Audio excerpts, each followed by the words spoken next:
Salut à toutes et à tous, bienvenue sur Pump, l'émission fitness et nutrition, mais surtout sport de force et performance, où l'on parle des grands principes de la préparation physique et des sciences de l'entraînement pour les appliquer à nos disciplines. Aujourd'hui, on a un très très beau casting, puisqu'on a deux invités. On a un invité en plus de l'équipe MVT, donc on a Trésor qu'on ne présente plus. Membre de l'équipe depuis bien longtemps. Salut à tous, j'espère que tout le monde va bien. Moi ça va. Donc, en pleine forme. En pleine forme. Et donc vous le voyez, à sa gauche nous avons Lucas. Salut Max et salut à tous. Merci Lucas d'avoir accepté notre invitation. Avec grand plaisir. C'est un plaisir d'échanger avec des gens du milieu, partager des réflexions, etc. Du coup d'avoir d'autres points de vue. Et je pense que tu vas pouvoir apporter beaucoup de choses. On va pas mal discuter, en plus je suis en post-séance, on va être très bien. Ok, ouais, tu t'es requinqué un petit peu aussi. J'espère que vous êtes à l'aise, que vous êtes bien installés. Aujourd'hui, on va parler de force athlétique, puisque c'est la discipline sur laquelle tu te concentres le plus. C'est ça. Et ça tombe bien parce que nous, on s'y intéresse aussi grandement dans l'émission, qu'on essaie de creuser ça sous tous les angles. Donc, si j'essaie de te présenter brièvement, et tu m'arrêtes si je me trompe. Et donc, tu es coach sportif en force athlétique et musculation. Yes. Et tu exerces en ligne et en présentiel auprès de tous les niveaux, du débutant au compétiteur. Voilà, aujourd'hui je coach principalement de l'intermédiaire et du débutant. Okay. En distanciel principalement. Et en présentiel, je coach principalement du débutant, surtout en F1. Et après, j'ai également en présentiel aujourd'hui monsieur, madame tout le monde qui veut prendre soin de soi. Principalement autour du renforcement musculaire, des gens qui veulent s'entraîner intelligemment avec un cadre et de la structure. Donc ça, c'est vraiment ma cible en présentiel. Et par contre, en distanciel, beaucoup plus d'objectifs performance.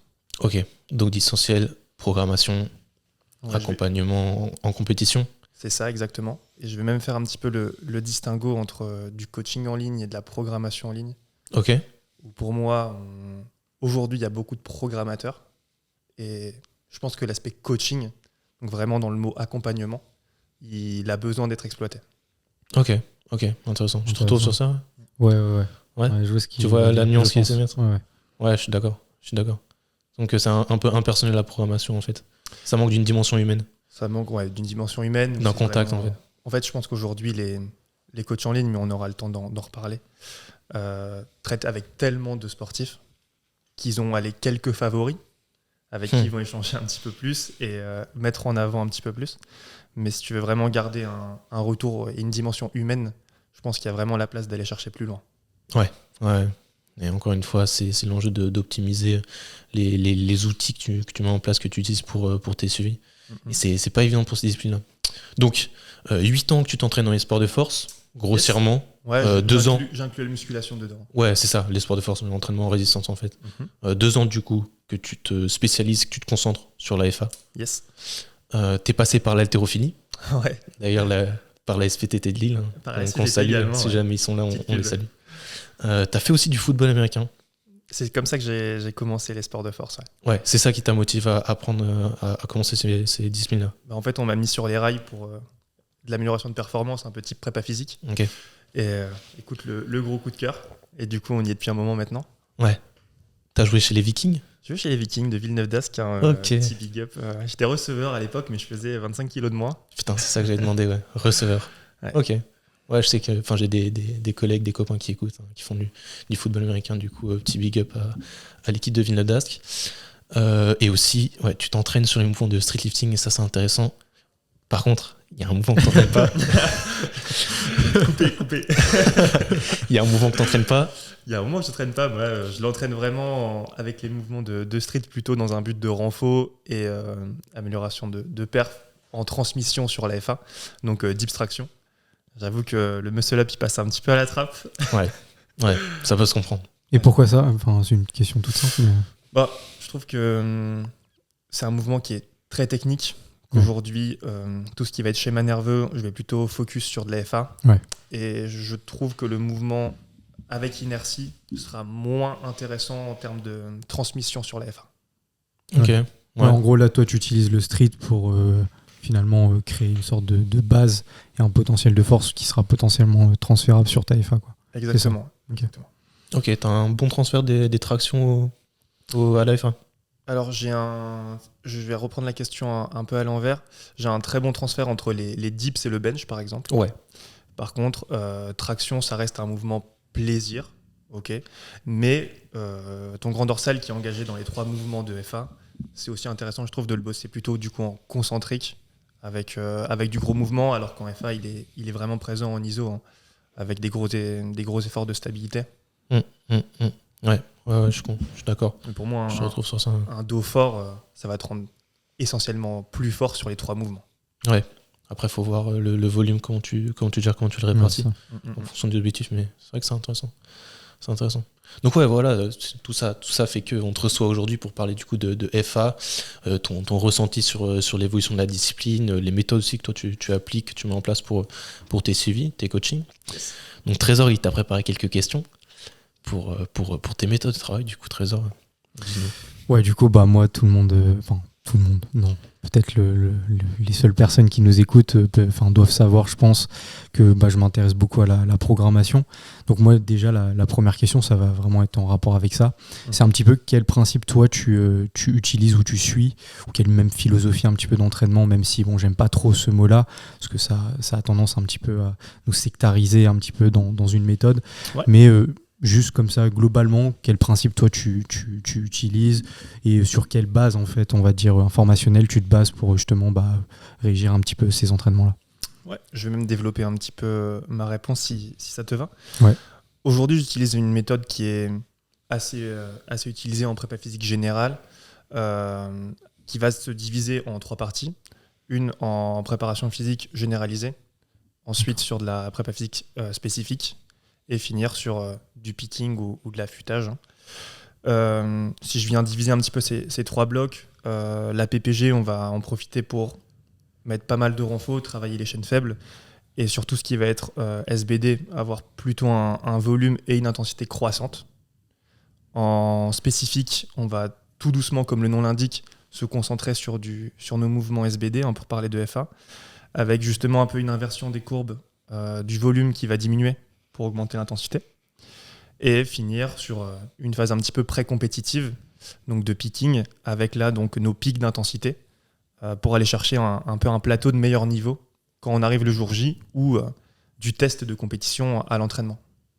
Ok, donc toi, de manière générale, en fait, tu suis en gros une périodisation linéaire par bloc, en gros, c'est ça? Exactement, ouais, tu as tout résumé. Ok. Ouais, donc tu bosses sur des blocs plutôt longs, finalement. Ça s'organise sur des plutôt longues périodes, puisque tu as cette répartition-là. Ouais, moi, je prends aucun coaching en dessous de 12 semaines. Pour moi, c'est vraiment le strict minimum.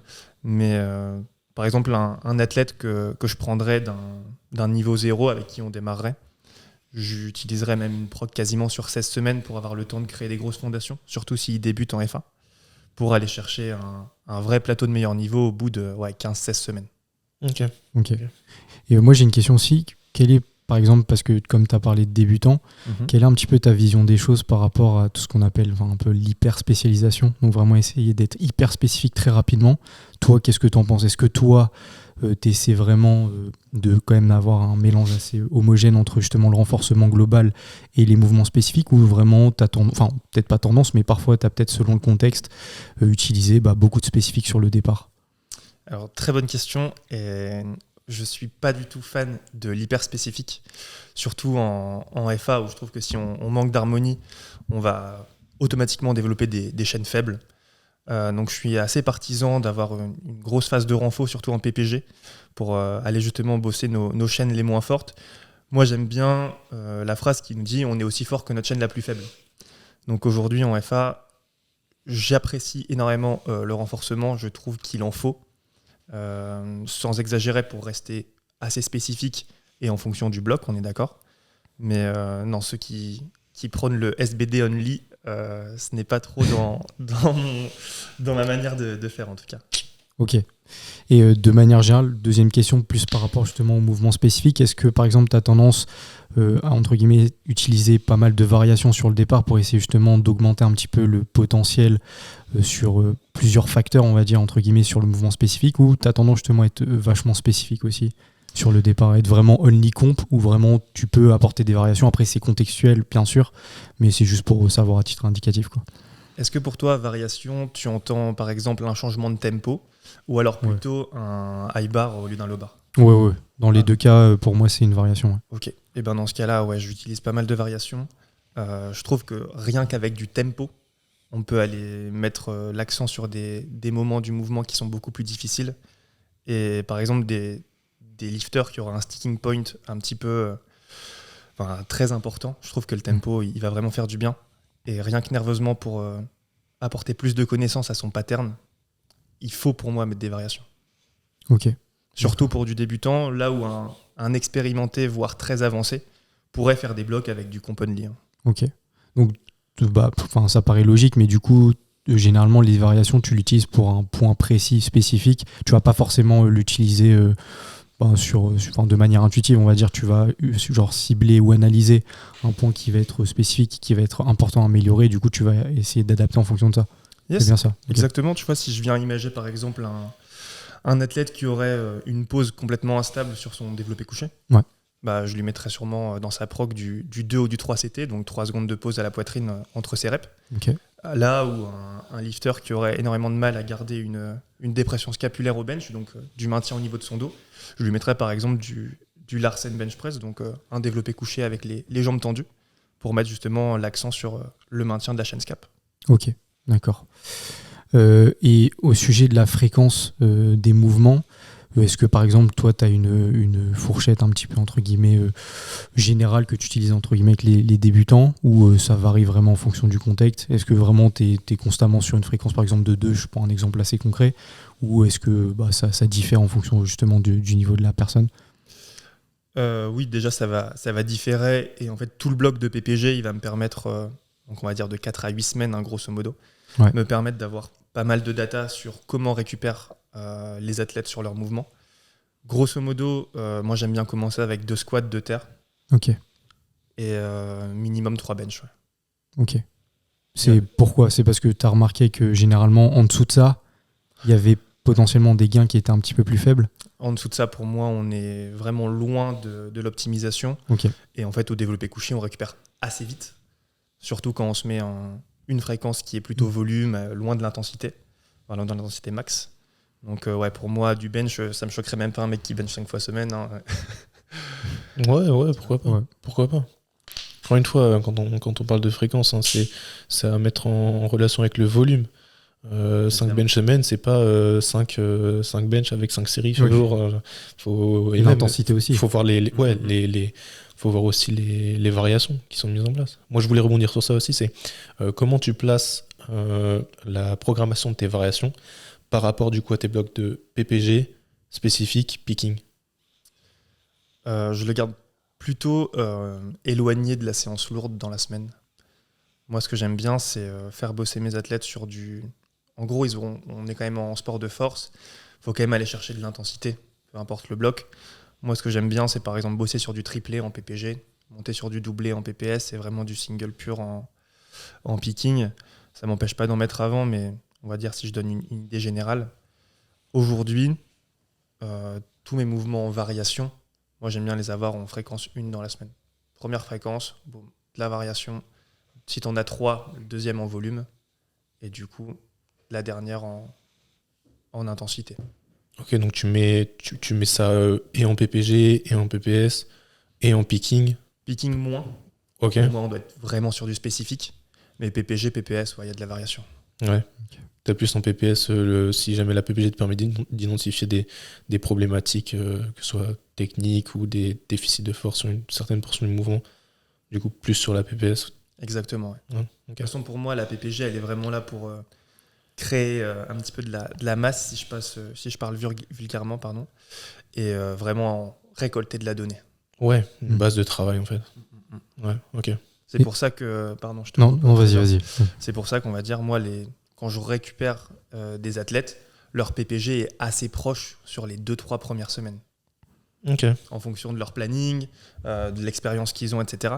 Mais on va dire la PPG est assez proche pour me permettre de justement récolter mes données et voir, imagine entre toi et Max, on démarre, un petit peu les différences de récup, les différences de pattern qui va me permettre de pouvoir cibler justement les chaînes à renforcer.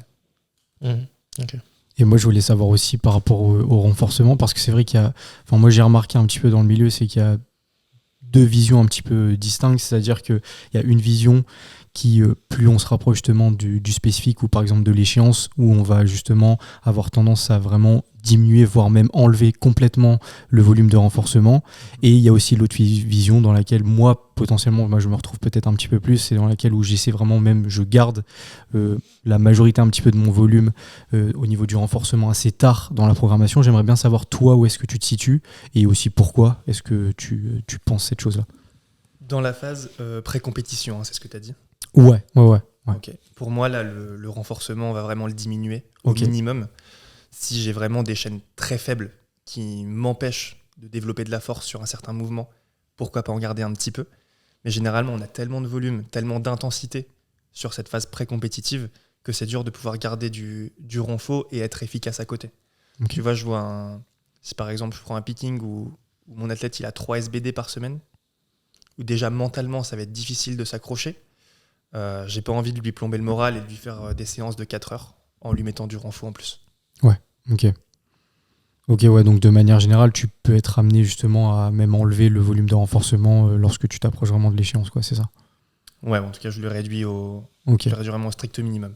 Et à peu près à quel pourcentage? Admettons, si on se base, je sais pas, sur une base de 100%, tu diminueras à peu près à combien? 50% carrément ou même encore plus? Moins de 25%. Ok, d'accord. Tu vois, okay, si imagine en termes de volume général, je prends des chiffres un peu au hasard, mais en PPG, on serait à 60-40, entre du spécifique et du renfort. Je passerais sur du 90-10 en picking. Ok, super intéressant. Parce que moi, justement, j'ai la vision peut-être un petit peu inverse. C'est que moi, j'ai tendance à maintenir le volume de renforcement assez tard dans la planification, tout simplement parce que pour moi, justement, c'est entre guillemets aussi grâce au renforcement qu'on a pu justement augmenter le potentiel de force. Et du coup, en fait, réduire un petit peu ce volume-là, moi, j'avais remarqué qu'il y avait justement une certaine diminution aussi au niveau de la capacité de travail globale. Et du coup, finalement, je préférais en fait maintenir un petit peu cette capacité qu'on avait réussi à construire tout au long des blocs jusqu'à tard dans la compétition. C'est juste que j'ai essayé de moduler en fonction justement de l'état de forme de l'athlète. Donc si je ressens une certaine fatigue beaucoup plus importante par rapport à l'intensité, finalement j'essaie de réguler un petit peu le renforcement. Mais j'ai tendance justement à plus jouer sur l'intensité plus que le volume global, entre guillemets. Donc, en FA aussi, tu parles ou pas? Ouais, en FA aussi, ouais. Okay. En FA aussi. Moi, tu vois, si je rebondis là-dessus, je vais prendre pas mal la capacité à encaisser aussi du temps de séance. Ouais. Par exemple, sur un SBD, ça me choque pas du tout que tu passes 3h, 3h15 pour finir tes 3 mouvements. Si derrière, le mec, tu lui rajoutes rien que 2 exos de renfort, ça va lui rajouter 30 minutes. Ouais. Mentalement, faut les tenir. Je dis pas que c'est pas faisable. Si ça lui fait plaisir, en plus, je pense que si là, tu lui mets du renfort, il lui faut du renfort qu'il apprécie. Ouais. Parce que sinon, il va en avoir vraiment ras-le-bol. Et souvent, en picking, il y a toujours une semaine où le mec crache un petit peu. Ouais. Il a plus envie d'aller s'entraîner. Il a déjà passé 3 heures hier à la salle. Il doit y retourner demain. Et je pense que si tu gardes du renfort, il faut que ça lui plaise. Et il faut que ce soit vraiment facile à transmettre sur ce qu'il doit faire. Ouais. Après, je pense que c'est une question d'organisation dans le sens où dans le schéma un peu linéaire, j'aurais tendance à être d'accord avec toi. Dans moi, le schéma que j'utilise généralement, c'est l'ondulatoire. Donc en fait, je me retrouve jamais, par exemple, même sur le street lifting ou en FA, à faire par exemple un SBD avec une intensité haute sur les 3 mouvements.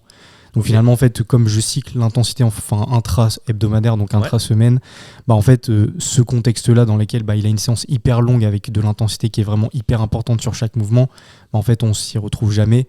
Donc en fait comme je cycle, il va forcément avoir un mouvement ou 2 mouvements maximum dans lequel il va se retrouver sur une intensité plus importante.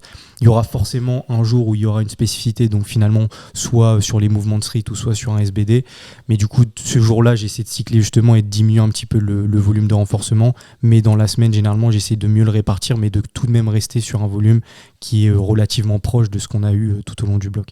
Donc je pense que c'est question encore d'organisation, mais sur le schéma linéaire je suis complètement d'accord avec toi. Pour moi, ça se prête pas. Sur un schéma linéaire, ça se prête pas du tout à avoir un mélange aussi homogène que si on était sur, par exemple, une PPG. Donc ça, je suis d'accord. Ouais, je vais rebondir dessus et on verra à quel point on arrive à traiter la question et trouver un point d'accord. Intra-semaine, de toute façon, je suis complètement d'accord qu'il nous faut, sur de l'ondulatoire, même moi, intra-semaine, j'ai des intensités qui sont différentes. C'est pas parce qu'on est sur une semaine avec très haute intensité où mon athlète il va aller chercher des singles RPE 9 qu'il n'a pas, par exemple, un bench RPE 6 vraiment pour permettre de récupérer et garder le pattern. Mais je vais juste parler de la fatigue globale, de là où il en est dans son cycle, à quel point il peut encore emmagasiner du renfort en plus de ce qu'il fait en spécifique. Ouais. Ça me choque pas s'il y a des athlètes qui gardent un renfort élevé en pré-comp. Personnellement, si je vois que mon athlète n'en ressent pas l'envie et que j'estime que ça lui provoquerait trop de fatigue, j'aurais tendance à le réduire. Ouais, ça, je suis d'accord avec toi. Ouais, sur ça, point d'accord. Voilà. C'est bien. Sur le deload, du coup. Le deload, comment tu le programmes ? Est-ce qu'il est systématique ? Est-ce qu'il est, du coup, toutes les 4, 5, 6 semaines ? Ou est-ce que toi, tu fais vraiment au feeling de l'athlète, tu traques un maximum de données pour essayer de comprendre quand est-ce que ça peut être intéressant, ou alors juste tu sondes ton athlète, tu dis est-ce que tu es capable de faire une semaine de plus, quoi. Comment toi tu gères ça ? Moi j'adore avoir les retours de mon athlète. Et de toute façon, moi je vais le voir avec les chiffres. J'utilise pas encore d'outils pour traquer la fatigue type ACWR, etc. Mais moi j'adore avoir ces retours. Et de toute façon, je vais le voir sur sa prog. Il va m'indiquer les difficultés à laquelle il a fait ses charges. S'il me dit je me sens cramé sur le bench, que je vois que ça fait 2 semaines que son bench il bouge pas du tout comme il devrait, moi je lui prog un déload. Généralement sur un bloc, je te parlais tout à l'heure de 12 à 16 semaines, il va avoir 2 semaines de déload ou une semaine de déload réel et une semaine de pivot. Ce que j'appelle pivot, moi, c'est l'introduction à un nouveau bloc, type passer de PPG à PPS, juste avec réduction des charges du coup. Ok. Et un déload réel, comment tu l'envisages ? Un déload réel, moi j'entends plutôt ça sur même schéma de la semaine, donc même fréquence, même exercice, juste réduction surtout du volume. J'ai eu tendance, là tu vois ça fait 1 an que je prog, j'ai eu tendance au début à trop baisser le volume, et en fait, trop baisser l'intensité, excuse-moi, et en fait quand ils reviennent en séance, déconditionnement, et très difficile de revenir. Donc tu vois, on se prend un mur quand on revient à la salle après un déload, ça fait mal. Donc, quand tu dis trop, c'est de l'ordre de combien de pourcents par rapport au travail que tu mets en place d'habitude ? Aujourd'hui, j'aurais plutôt tendance à passer imagine sur une base de 100%, plutôt à 80-85% d'intensité, alors que j'avais déjà expérimenté sur du 70-75, ce qui est trop peu. Alors que descendre le volume de 50-60%, ça me choque pas. Passer de 100 à 60. Ouais, en fait, je te pose la question parce qu'on avait parlé de toi, ton approche du deload, je sais pas où ça en est maintenant, mais moi, de plus en plus, j'aime bien apporter un second souffle sur cette semaine-là en introduisant des exercices qui sont pas faits d'habitude pour changer le focus. Et mentalement, ça fait du bien. Ouais, c'est ça, pour changer le focus et apporter un peu de nouveauté, de fraîcheur en fait au rythme de l'athlète. Du coup, je sais pas si tu bosses encore sur ça. Ouais, moi il y a quelques exercices que je trouve intéressants des fois de changer sans pour autant trop s'éloigner des patterns de base. Mais... Ou moi des fois en fait, surtout sur le renforcement, peut-être moins sur les comptes, mais des fois je vais changer juste le format de répétition. Genre, admettons, on va se prendre un format général qui va être relativement linéaire de 8 reps. Je vais peut-être faire du 10-12 reps pour donner une sorte d'impression un petit peu plus différente. Et du coup, ça donne un petit peu l'impression que c'est très léger, c'est un peu l'illusion, mais que c'est relativement différent, qu'on entraîne différentes choses. Et du coup, ça change un petit peu le format global, quoi. Donc j'ai tendance à faire ça. Et sinon, ouais, parfois rajouter des exercices différents, même explorer un petit peu de calisthénie, du handstand ou quoi, des choses carrément. qui sont sympas. Et voilà, je change. Mais moi, je suis assez proche aussi de ce que tu dis, c'est proactif. Parce que moi, généralement, en fait, j'ai un appel toutes les semaines avec les athlètes. Donc, j'essaie quand même de savoir à chaque fois, en fonction de leur retour, est-ce que là, comment est-ce que tu t'es senti? Est-ce que là, tu as senti que c'était beaucoup plus compliqué cette semaine? Et du coup, en fonction de ça, moi, j'essaie d'orienter. Il y a quand même, j'essaie de ne pas faire durer non plus trop longtemps un bloc lorsque justement on est sur une intensité peut-être plus importante sur la progression. Du coup, à ce moment-là, j'essaie quand même d'orienter un petit peu, mais j'essaie toujours d'écouter les athlètes. Donc, finalement, c'est assez proche. Moi, j'aimerais peut-être une question. Est-ce que toi, tu es un petit peu dans le schéma un peu global et général, c'est-à-dire que tu deloads sur tous les mouvements, ou est-ce que ça peut t'arriver de deload sur un mouvement, par exemple? Alors, très bonne question. Dans 90% des cas, je vais faire un deload général. Ok. Ça m'arrive de faire des loads sur un seul mouvement. D'accord. Quand le mec est en super forme sur son squat, son terre, et il a le bench qui crache, qui tient plus, je vais souvent le déload ou lui enlever un de fréquence. Ok. Mais sinon, je me retrouvais carrément sur ce que tu disais, sur ta manière de gérer la récup active, justement. Ouais, sur ça, je suis d'accord, parce que moi, justement, j'avais mis un petit peu plus de réflexion par rapport à ça. Parce que pendant longtemps, moi, j'étais aussi dans ce schéma un peu général. Et c'est vrai qu'à un moment, je me suis dit, parfois, en fait, c'est vrai qu'on a un certain momentum qui se crée sur certains mouvements. Et potentiellement, l'arrêter, ça pourrait justement être contre-productif par rapport justement à l'élan qu'on a réussi à créer. Et parfois, comme tu le dis, il y a des mouvements qui sont peut-être un petit peu plus complexes pour l'athlète, justement à récupérer ou même à faire progresser. Donc, ça peut être intéressant justement de décharger un petit peu, ou soit comme tu l'as dit, diminuer la fréquence, et dans ce cas là ça permet justement de repartir et de recréer potentiellement aussi un certain élan. Donc sur ça je te rejoins tout à fait. Je sais pas ce que tu en penses, toi. C'est très intéressant. Moi j'ai envie d'embrayer sur d'autres petites questions, parce que je pense qu'on a passé en revue pas mal de problématiques autour de la programmation. J'en ai une dernière trop importante. Je t'en prie. Alors moi là c'est la question que j'adore, c'est du coup comment est-ce que tu vois les choses entre RPE et pourcentage? Est-ce que toi, justement, tu utilises les deux données, ou est-ce que tu es partisan un petit peu, par exemple, soit d'utiliser uniquement le RPE ou uniquement l'intensité? Sa question préférée. Il la pose à tous les mecs qui passent ici. Là, on a eu un désaccord, un accord. Comment est-ce que ça va finir? C'est ça la question. Très, très bonne question. Honnêtement, avec les débutants, j'utilise peu les RPE. J'ai envie de les éduquer autour de ça. Amen. Mais souvent, ils ont soit tendance à undershoot complètement et à pas se faire confiance, soit à overshoot et du coup ne pas pouvoir prendre d'élan sur un début de bloc. Là, si je te prends un exemple concret, Mathéo, si tu m'entends, j'ai un athlète depuis 2 semaines qui, je lui donne des fourchettes de charge et une indication au RPE. On lui en fait une petite explication qui logiquement était plutôt explicite. Et en fait, overshoot direct. Et du coup, très difficile de prendre de l'élan. Si les 2 premières semaines, on est sur de l'intensité à 95% de ce qu'il peut faire, en fait, c'est très compliqué. Donc, moi, j'adore donner de la fourchette de charge. Les débutants, je leur donne même beaucoup de charge fixe. En fait, je donne une fourchette de charge et au bout de 2 semaines, j'ai ce qu'il me faut pour donner des charges fixes.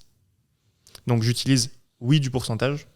Quand c'est des athlètes que je récupère qui ont un pattern qui ne respecte pas les standards, je suis obligé de me baser sur la vidéo et les charges de semaines précédentes, tout simplement, parce que leurs max, ils sont obsolètes. Donc, au plus l'athlète sera expérimenté, au plus je vais lui donner du RPE. En fonction des retours qu'il va me faire, au plus son RPE ressenti est proche de ce que je vois à la vidéo, au plus j'aurai tendance à lui faire confiance là-dessus. Donc là, fourchette de charge, même des fois des fourchettes assez ouvertes, pour que s'il est en grande forme, il puisse dépasser des barrières mentales. Mais sinon, je pense qu'on se retrouve plutôt pas mal là-dessus, Trésor. Ouais. Ok. Ouais, du coup, c'est mon bête copain. Base pourcentage, mais le RPE comme bon indicateur, et essayer de sensibiliser au maximum les athlètes à cet outil-là. Parce que du coup, pour traquer peut-être l'évolution de la fatigue ressentie sur la semaine, ça peut être intéressant. Carrément. Donc, essayer d'apprendre aux gens à utiliser les RPE, c'est pas facile. C'est vraiment pas facile. C'est pas facile. Débutant ou pas, des fois on se surprend. Et il y a effectivement une histoire de confiance derrière tout ça, de conscience globale, en fait, de confiance dans le mouvement qu'on fait. Il y a des mouvements sur lesquels on a de l'appréhension. Moi, en général, les RPE, je mets ça loin de moi, sauf sur les mouvements les plus stricts possibles. Mais l'haltéro, donc, c'est une discipline qui s'y prête très peu, vraiment très peu. Parce que même sur une barre de chauffe, on peut se surprendre. Donc, très compliqué à utiliser, mais très intéressant. Et on peut partager c'est Mike Tusher qui avait fait ça, la suite de questions qu'il faut se poser après une série pour savoir où on en est sur les RPE. Et c'est une approche intéressante parce que du coup, au fur et à mesure qu'on répond à ces questions, on sait si on arrive à cerner plus facilement. C'est un peu plus simple que de se dire, ok, RIR, 1, 2, 3, enfin même au-delà, c'est encore plus compliqué.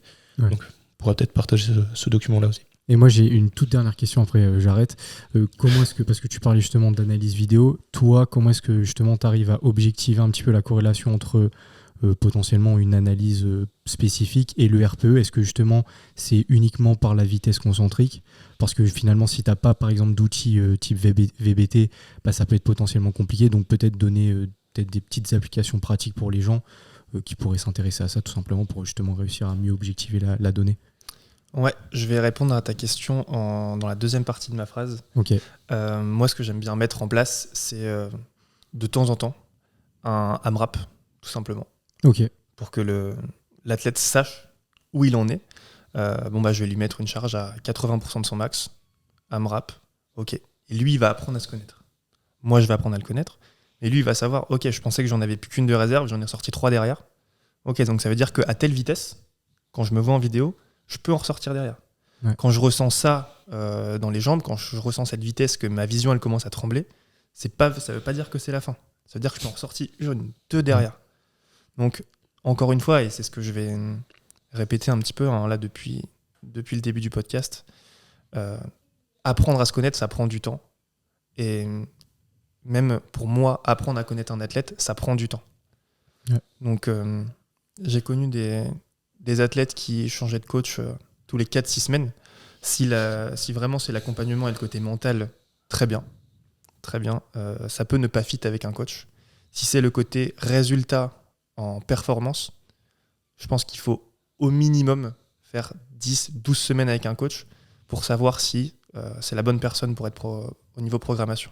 Il faut lui laisser le temps de mettre en place ses stratégies et de créer le lien coach-athlète. Exactement. D'autant qu'il y a des athlètes qui ne se connaissent pas et qui demandent à ce qu'on les connaisse eux. Donc ça a un travail de lecture et d'intelligence interpersonnelle qui est vraiment très compliqué, encore plus quand le suivi se fait en distanciel. Ouais. Exactement. Ok, on est bon pour la programmation. Très intéressant, très intéressant. Du coup, peut-être brièvement, un de tes athlètes se blesse. Comment est-ce que tu prends ça en charge ? Est-ce que tu as des outils, des méthodes ou peut-être des choses que tu sais appliquer, que tu fais appliquer peut-être automatiquement ? Ou est-ce que tu délègues ? Comment toi tu te places par rapport à ce genre de situation ? Je vais déjà séparer 2 choses, 2 termes entre blessure et douleur. Très bien, d'accord. Aujourd'hui, des athlètes qui se blessent, c'est plutôt rare. Ouais. En tout cas en F1. Blessure liée à un trauma, c'est plutôt rare en F1. En tout cas, moi, j'en expérimente très peu, voire pas du tout. Par contre, des douleurs, évidemment. Moi, comment est-ce que je traite ça ? Aujourd'hui, en F1, il y a des douleurs qui sont assez récurrentes. Si je parle par exemple des coudes ou des poignets sur un squat low bar, les classiques. Si je parle de douleurs un petit peu lombaires ou sacro-iliaques sur un deadlift, c'est des douleurs qui sont assez récurrentes et qui sont pour moi primordiales de savoir screen, donc un petit peu détecter où est la cause en tant que coach. Je ne me prétendrai pas du tout kiné ou autre professionnel de santé, mais je pense qu'aujourd'hui c'est important avec quelques tests faciles à effectuer et faciles à comprendre pour son coaché, savoir localiser déjà un petit peu la cause de cette douleur. Est-ce que c'est un déséquilibre musculaire ? Est-ce que j'ai un manque de mobilité ? Est-ce que j'ai une instabilité sur telle articulation ? Et derrière, ça va pouvoir me permettre de mettre en place un peu ce qu'on pourrait appeler une réhab pour justement permettre de diminuer ces douleurs. Si c'est quelque chose si c'est des douleurs qui sont très importantes ou justement une blessure, comme on discutait juste avant, là j'aurais tendance à déléguer sur du professionnel de santé, type kiné, ostéo, moi j'aime bien. si le coaché a une relation de confiance avec un des deux, bah direct. Sinon, moi, je retransmettrai un petit peu à des gens de confiance. Ouais, donc tu te sens capable de déborder sur le champ d'action d'un professionnel de santé pour mettre en confiance ton athlète aussi. Exactement. Et pour éviter d'être alarmiste. Enfin, en tout cas, Créer de la panique. d'augmenter l'ampleur des dégâts en créant de la panique, comme tu dis. Et c'est pour ça, justement, pour moi, le côté coaching. Si, imagine, je lui donne une réhab qui n'est pas parfaite sur le papier, mais qu'il me fait confiance, je suis persuadé que j'aurai largement des meilleurs résultats qu'un kiné, entre guillemets, lambda, qui lui donne la réhab parfaite, mais en qui il n'a aucune confiance et aucune relation. C'est mon point de vue. Très intéressant. Ouais, non, si. Il n'est pas d'accord. Ouais, non, si, bah, je te rejoins sur la majorité des choses que tu viens de dire. Après, c'est vrai que moi, ce que je trouve peut-être le plus compliqué, c'est pas tant. Ça revient un petit peu à ce que tu disais, mais c'est pas tant vraiment la douleur en elle-même, c'est plus l'aspect un petit peu psychologique et l'état psychologique que ça crée sur l'athlète et du coup l'environnement dans lequel il se trouve autour de ça. Et du coup, ça, c'est un petit peu le plus compliqué à gérer parce que c'est vrai qu'il y a différents profils finalement par rapport à ça. Et du coup, c'est vrai que parfois, je pense que justement, on pourra rebondir aussi par rapport à la préparation mentale. Ça peut être des fois assez intéressant par rapport à ça pour essayer justement de comprendre, d'essayer d'être vraiment assez présent aussi pour l'athlète et qu'il se sente vraiment bien accompagné. Parce que je pense que moi, j'ai été confronté là avec Ludo qui prépare une compétition. Donc, big up à toi, Ludo, parce qu'il est très fort. Mais du coup, ouais, c'est vrai que ça a été compliqué parce que, en fait, post-compétition, en fait, il a fait face à une blessure suite à une chin-up qui était sur une intensité relativement importante. Et c'est vrai qu'en fait, on a été impacté vraiment sur le pattern de tirage. Donc, ça a été compliqué pendant très, très longtemps, pendant 2-3 mois. Donc, on a essayé vraiment de trouver des variations, de tout de même essayer de garder une certaine spécificité pour pas trop se déconditionner non plus. Mais c'est vrai que psychologiquement, c'était pas facile pour lui. Mais le fait justement d'avoir un encadrement, on essaie de discuter très, très régulièrement. On avait les appels aussi toutes les semaines et en même temps, on a eu une kiné qui est vraiment au top en Australie, donc vraiment bravo à elle aussi. Donc ça a été vraiment une relation de confiance entre nous trois. Et en plus, moi aussi avec la kiné, elle avait analysé aussi la programmation, donc c'était top, vraiment un encadrement parfait. Donc finalement, là, on s'en sort. Donc je pense, comme tu le dis, c'est vraiment que l'athlète se sente en confiance, se sente écouté aussi, compris. Et c'est notre rôle, c'est d'adapter aussi l'entraînement en fonction de ça. Donc de ne pas chercher, il y a peut-être certains coachs, j'espère que ça n'existe plus, mais peut-être qui se disent on va continuer dans la programmation et nous verrons plus tard. Mais je pense que c'est quand même hyper important.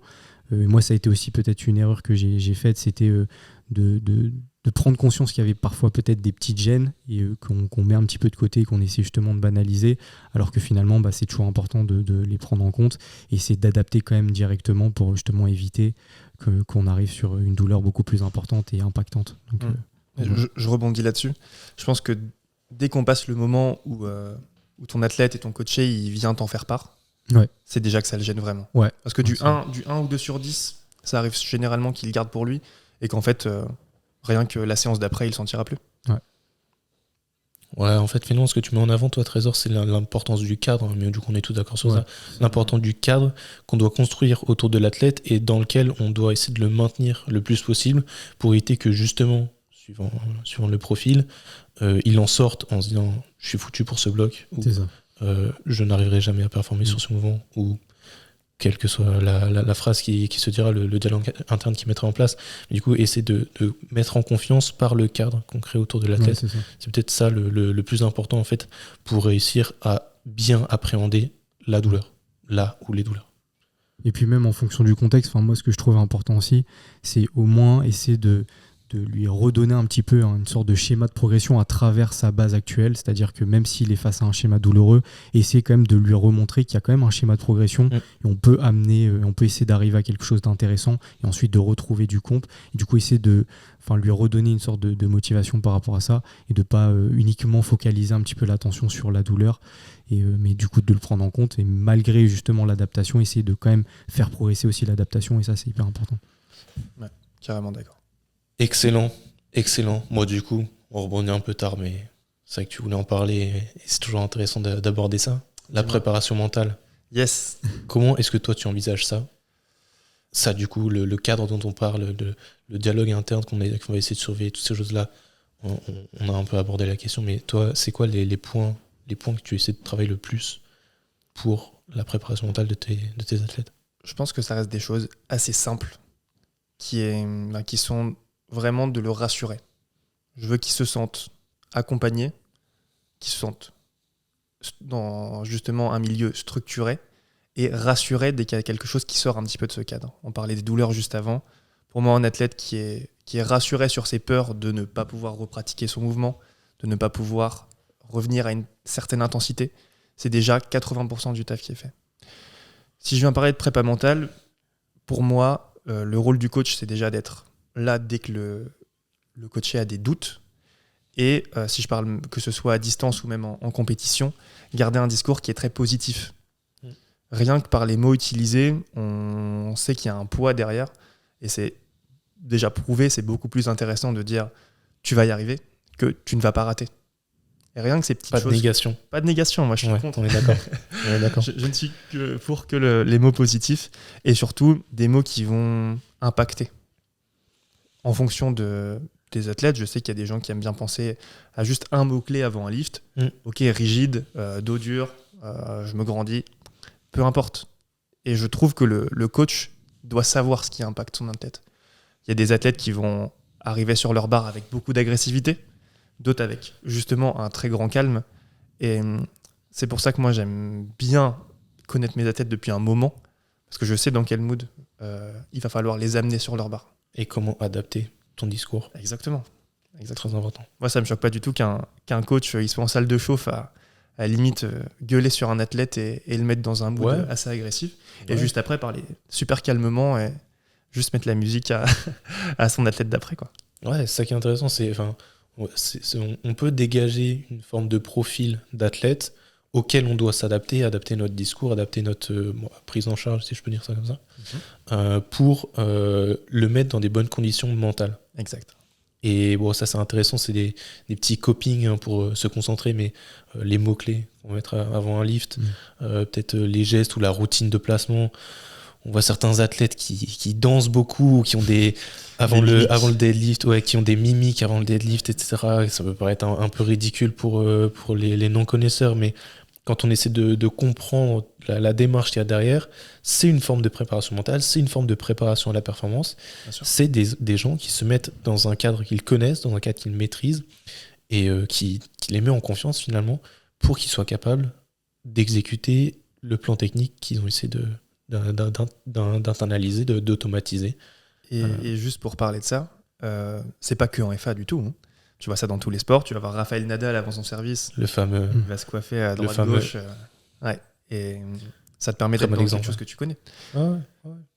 Non, complètement. Il y a rien de choquant à ça. Enfin, j'ai vu passer un extrait d'un type qui faisait ça au deadlift où c'était complètement farfelu. Enfin, même les powers se demandaient ce qu'il faisait. Mais encore une fois, il n'y a pas de honte à ça. D'autres exemples, ça peut être la position de Johnny Wilkinson pour les connaisseurs au rugby. Pour les connaisseurs au rugby qui faisait l'équipe d'Angleterre, le 15 d'Angleterre, qui avait un placement vraiment particulier avant de faire ses shoots, mais qui avait un taux de réussite vraiment... Puis il les mettait tout le temps. Voilà. Moi, j'en ai jamais vu un raté. Impressionnant. Donc, ces petites routines-là, ça peut être du coup quelque chose à creuser si jamais vous vous intéressez à la préparation mentale.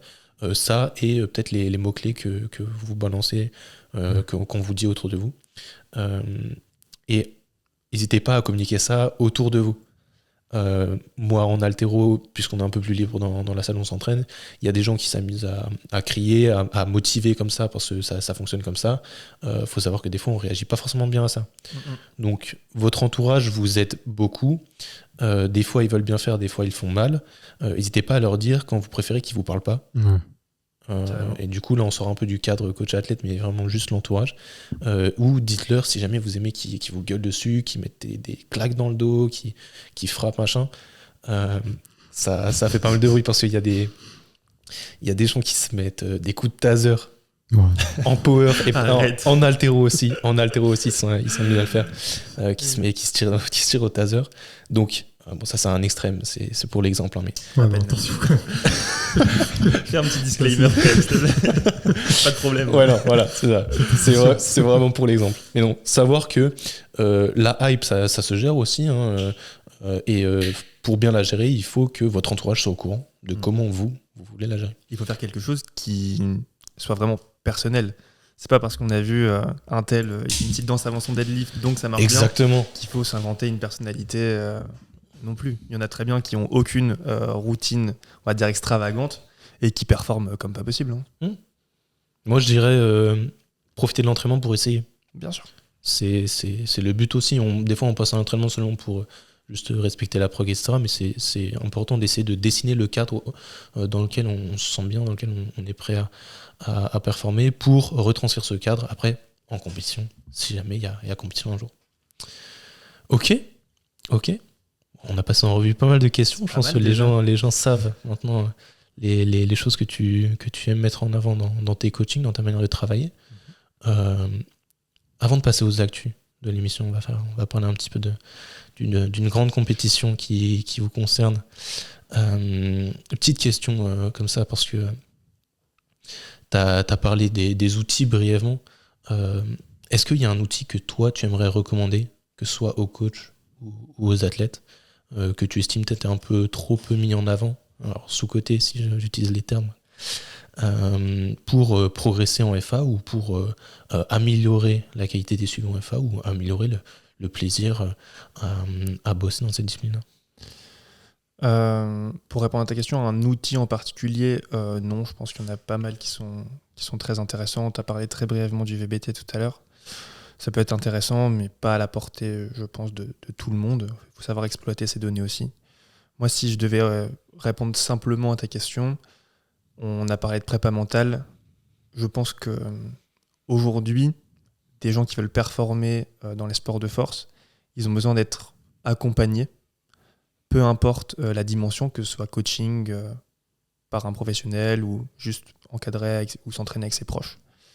Mais je pense que le meilleur outil, c'est d'aborder en fait ces entraînements et ces objectifs avec beaucoup de confiance et beaucoup de plaisir. Je pense que c'est quelque chose qui est un peu oublié aujourd'hui, où on se base sur les réseaux, sur nos performances, montrer ceci, montrer cela. Putain, mais prends du plaisir à ton entraînement. Si tu vas en compète, régale-toi. Et si tu as besoin de quelqu'un pour performer ou pour prendre du plaisir, eh ben, y a des gens qui sont là pour ça. Si ton entraînement, tu vas avec les pieds de plomb, déjà tu ne performeras pas. Ou en tout cas pas sur du long terme. Donc l'outil pour moi c'est l'humain en fait. Je sais pas si je peux résumer ça comme ça, mais Très intéressant. c'est ce qui me parle en tout cas. Non, mais on est d'accord sur ça, c'est idiot, on le répète souvent, et je pense que ça doit en décevoir plus d'un qui cherche la recette magique ou le produit miracle, mais le plus important c'est l'adhérence à l'entraînement. Yes. Prendre du plaisir et vous verrez que vous ferez plus de progrès en 2 ans d'entraînement, même si c'est pas optimisé, qu'en 2 semaines acharnées à se torturer l'esprit parce qu'il faut faire les choses au mieux. Donc, Je peux juste rebondir là-dessus avec mon exemple personnel. Je me suis entraîné là pendant 1 an dans une salle calibrée avec le matos, comp, tout ce qui va bien, mais avec moins de motivation pour plusieurs facteurs. Aujourd'hui, je suis retourné en salle commerciale depuis quelques mois. J'ai jamais pris autant de plaisir à l'entraînement. Donc, entourez-vous bien, que ce soit par des pros ou par des proches, ou juste des partenaires d'entraînement. Et ensuite, derrière, ça va dérouler. Ça va dérouler. ouais, c'est bien. C'est bien. Chouette mot de la fin. Merci Lucas. Et merci Trésor pour cette superbe interview. Bon, je vous propose de parler d'une petite actualité. Bon, ça commence à remonter un petit peu. Hein. C'était il y a 10 jours. Il y a 10 jours a eu lieu la compétition de force athlétique organisée par SBD. Donc Sheffield 2024, 2e édition, qui regroupait les 24 meilleurs athlètes au monde, 12 athlètes féminins, 12 athlètes masculins. Est-ce que vous avez suivi la compétition ? Alors moi pas tout. J'étais occupé malheureusement. Enfin occupé. On n'aura pas plus d'infos. Yes, ouais, j'y suis de mon côté, entrecoupé d'une petite sieste, hein, le bench, on sait ce que c'est. Ah ouais. Mais ouais, j'y suis. Ouais, je te l'accorde, j'ai senti un petit coup de mou sur le bench. Beaucoup moins de hype et d'engouement. C'est dommage qu'ils aient pas trouvé un moyen de rythmer cette partie-là de la compétition. Mais donc, est-ce que vous envisagez d'y assister un jour à cette compétition ? Est-ce que vous pensez que cette compétition peut évoluer à tel point que ce sera l'événement de l'année en sport de force ? Je te laisse commencer par répondre à Trésor. Je suis en réflexion.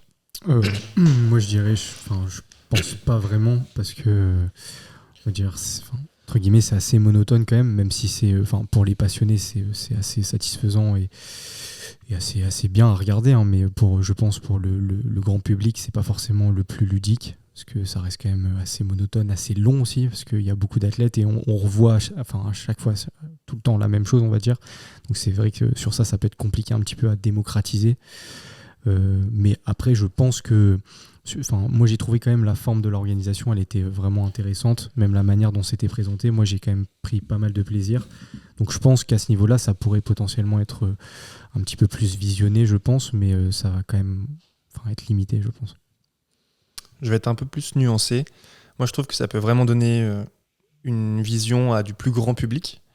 On sait que SBD a quand même un gros pouvoir de diffusion sur internet de niveau mondial, donc moi je trouve ça bien comme compétition. Je suis un petit peu nuancé du coup sur le fait de est-ce que ça passe au-dessus des championnats du monde, à quel point en fait on est compétitif. Ça reste quand même une compétition en plus. Du coup on a des athlètes qui participent pas par exemple au Europe ou au NAT juste pour aller chercher Sheffield. Très bien, c'est quand même le titre aujourd'hui qui vient donner de la visibilité à un athlète qui gagne Sheffield. Ouais, c'est quand même le titre le plus convoité. Ouais. Un gros titre. Aujourd'hui, la manière dont ils ont essayé de départager les concurrents, je trouve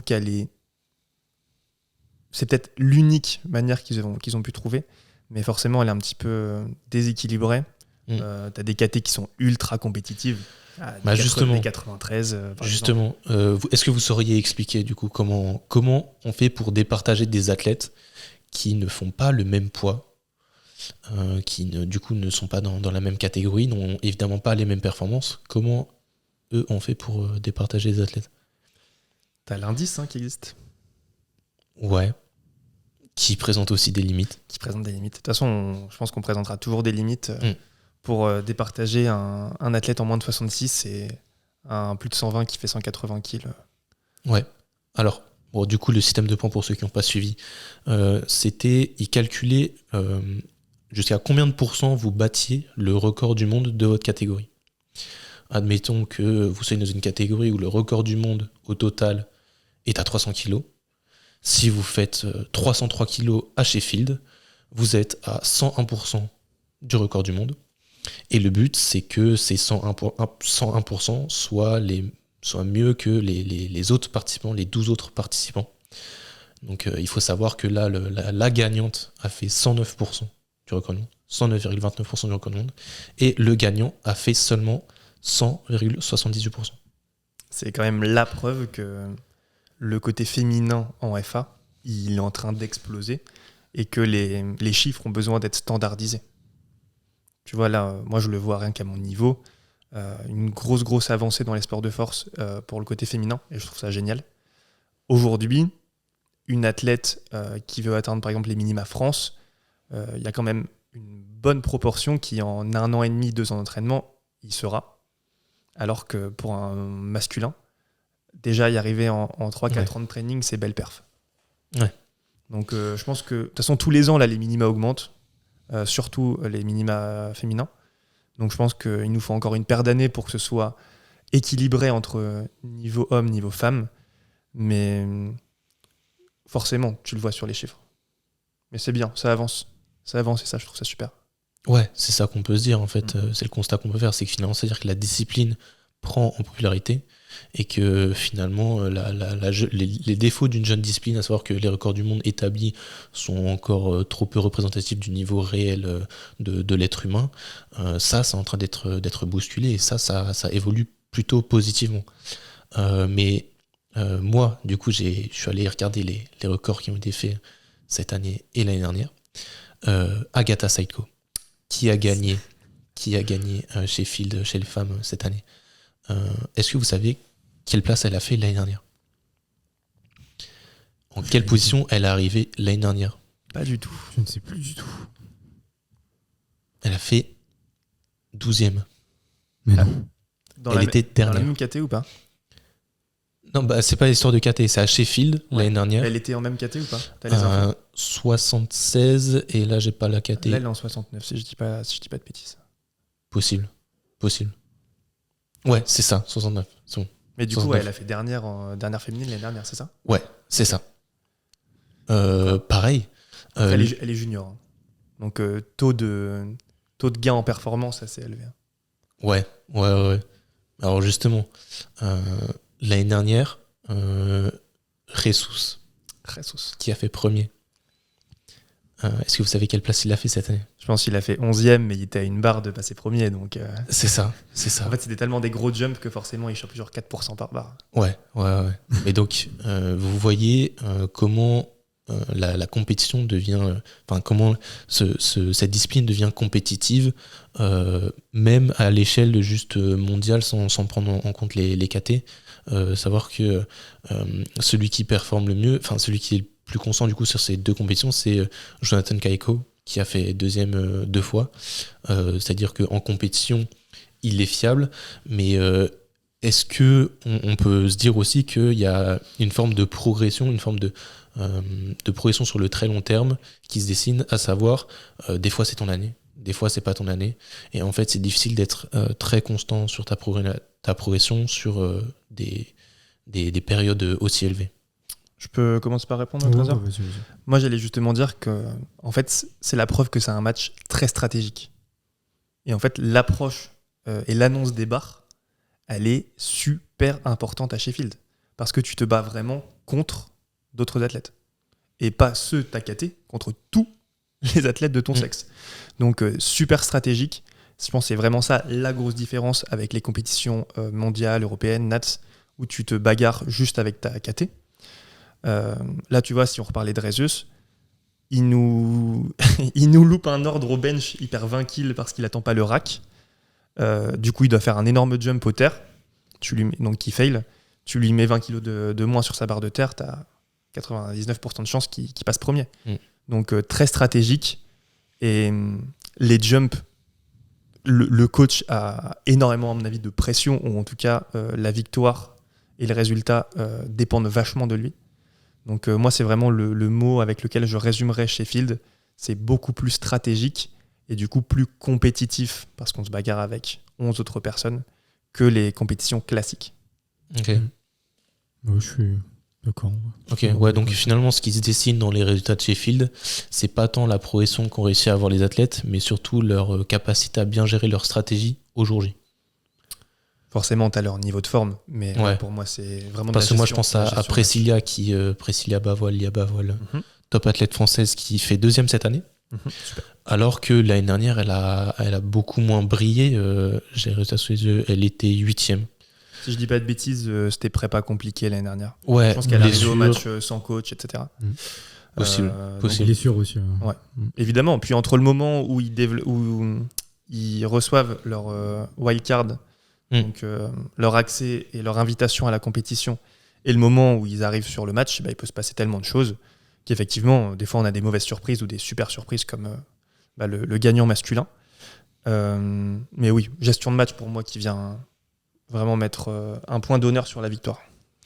Ouais, c'est intéressant, ça augmente la dimension suspense dans cette discipline où on peut avoir l'impression que tout est tracé. C'est-à-dire que quelqu'un arrive avec un total, annonce un total, celui qui a le plus élevé gagnera, fin de l'histoire. Et c'est un peu dommage que ça se résume à ça, donc qu'ils arrivent à créer un format de compétition où la stratégie entre plus en compte et du coup où c'est plus intéressant et plus captivant à suivre pour les connaisseurs toujours. C'est peut-être ça la bonne voie à suivre pour développer ces disciplines de force. Ouais. Et du coup, avec tout ce qu'on a dit depuis tout à l'heure, Je peux répondre à ta première question de tout à l'heure sur la popularité du sport. Ouais. Moi, ça me fait vraiment penser à certains de mes coachés que j'ai en présentiel qui sont des non-sportifs de base, qui ont suivi Sheffield. Ok. Parce qu'ils ont kiffé le suspense. En fait, tu arrives au soulevé de terre, au 3e essai, tout peut basculer. Si tu apprécies regarder des sports de force ou juste tu apprécies du spectacle, ça peut parler. Ça peut parler. Pas dire à monsieur, madame, tout le monde, mais à des pratiquants de sport de force ou juste des sportifs en salle. Je suis persuadé que ça peut leur parler. Et est-ce que ça leur parle plus que de l'haltéro ? Gros point d'interrogation. Ouais, l'haltéro a du mal, mais L'haltéro a du mal. là, avec les championnats d'Europe, on a eu un très très beau match en 89. Pareil, un suspense qui s'est bien mis en place, qui était très intéressant à suivre. Mais je suis d'accord avec toi que c'est ça qu'il faut cultiver. Mais moi, je suis pour cette d'accord. discipline. Mais moi, la petite nuance que j'apporte, c'est. Enfin, moi, je suis d'accord avec le fait le suspense qui se crée, mais moi, c'est plus la fourchette de temps dans laquelle ce suspense se crée. C'est-à-dire que pour que ce suspense se crée et qu'il donne justement l'aspect un peu attrayant pour la population générale, justement, il faut rester justement attentif tout au long de la compétition. Et je pense que c'est la limite justement de ces compétitions, c'est que c'est vachement long. Donc moi, je pense que ça restera une limite. Après, je pense que justement, on va devoir jouer un petit peu sur l'aspect un peu événementiel pour que ça soit de plus en plus ludique, et je pense que c'est un peu ce qui se passait pour vraiment essayer d'avoir une corrélation entre justement le suspense et tout ce qui gravite autour justement de l'événement sportif. Et là, dans ce cas-là, ça pourra justement plus se démocratiser encore, mais je pense que pour le moment encore, c'est assez compliqué à ce niveau-là, quoi. Alors, pour faire le parallèle avec l'haltéro, là actuellement les championnats d'Europe, enfin actuellement, à l'heure où on enregistre, il me semble que c'est terminé. Les championnats d'Europe, c'est sur 10 jours, quelque chose comme ça. Chaque jour, on a une catégorie homme, une catégorie femme, en gros. Donc, les plateaux sont moins longs. On a peut-être autant d'athlètes, mais ça défile beaucoup plus, quoi. Ouais. Par rapport à une compétition où on a 3 mouvements et 24 athlètes, parce que c'est la limite de Sheffield, c'est que c'était pas d'abord le plateau femme, après le plateau homme, ou l'inverse. C'était vraiment... Ouais. Le squat, après le bench, après le deadlift, et c'est là qu'on a senti le mou au moment du bench des femmes. Ouais, non, ça fait long. Du coup, je suis d'accord avec toi que c'est peut-être sur ça qu'il faut jouer pour garder les gens captivés. C'est ça la limite de la compétition. Mais l'avantage, c'est que ça laisse toutes les KT sous le feu des projecteurs. C'est-à-dire que là, toutes les KT sont mélangées. Ouais. Alors que sur des formats sur plusieurs semaines, même en FA, c'est comme ça, sur plusieurs jours, en général, les premières KT sont moins suivies. On a la KT homme 83, 93 qui est toujours la plus suivie, la plus compétitive. Pareil en haltéro. Donc là, réussir à tout regrouper, ça permet du coup à tout le monde d'avoir sa place, du coup peut-être d'avoir de la visibilité et de vivre de cette discipline-là, parce que c'est aussi l'enjeu, c'est de faire en sorte que nos athlètes puissent s'en sortir en pratiquant cette discipline. Et c'est pour ça que c'est important que cette discipline-là se développe, pour qu'on puisse pousser la performance d'un athlète toujours plus loin. Voilà pour ces petites réflexions sur Sheffield. Si vous n'avez rien à ajouter, les gars, je vous propose de passer sur la dernière partie de l'émission, le versus, le retour. Alors, pour ceux qui ne connaissent pas le versus, c'est les petites questions de culture G. Enfin, en l'occurrence, là, ça va être un versus sur Sheffield pour rediscuter soit de l'actualité, soit de concepts généraux en préparation physique, en nutrition, en sciences du sport. Enfin, beaucoup de choses sont traitées dans ce versus-là. Ça nous permet d'apporter des connaissances et des réflexions sur un autre format. Donc, j'espère que vous êtes chaud. Je pense que tout le monde a sa place, même Trésor qui a moins suivi Sheffield que Lucas. Ça devrait aller. Le muscle-up ne ramène pas de muscle. Je suis plus fort que vous tous et je suis le plus fort mondial en fait. Trop relou. Ok, donc pour ce versus, comme annoncé, on a des questions sur Sheffield, mais Trésor à sa place. Parfois c'est un peu de la chance, parfois c'est un peu du hasard. Et à la fin, on a des enchères où normalement tout le monde devrait pouvoir jouer. Donc, pour cette première question, laquelle de ces nations n'était pas représentée à Sheffield en 2024 ? Donc, 5 propositions pour vous. La Belgique, donc,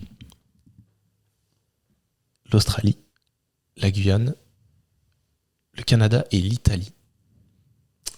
Alors. On répond quoi, chacun son tour ou... Alors, si t'es sûr de toi, je te propose de laisser la parole à Trésor d'abord. Vas-y, Trésor. Pour voir. Donc, sur les 24 athlètes qui étaient présents, il y a une nation qui n'était pas représentée à cette compétition. Laquelle ? Moi, je dirais le Canada. Le Canada ? Ouais. Ok. J'ai un léger doute entre Canada et Italie, mais je mettrais tout mon PEL sur l'Italie, là. Ah ouais ? Ouais. Ah ouais ?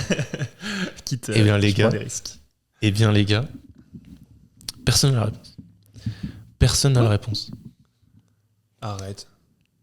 Putain, je viens de perdre des thunes, là. Ouais. Ah ouais, ok. Donc, l'Italie était bien représentée. Voilà, L'Italie était bien représentée. Et le Canada aussi. En fait, c'est l'Australie qui n'était pas. Donc, la réponse était l'Australie. C'est l'Australie qui n'était pas représentée. Et pareil, on avait. La première. Hein. On avait une athlète belge.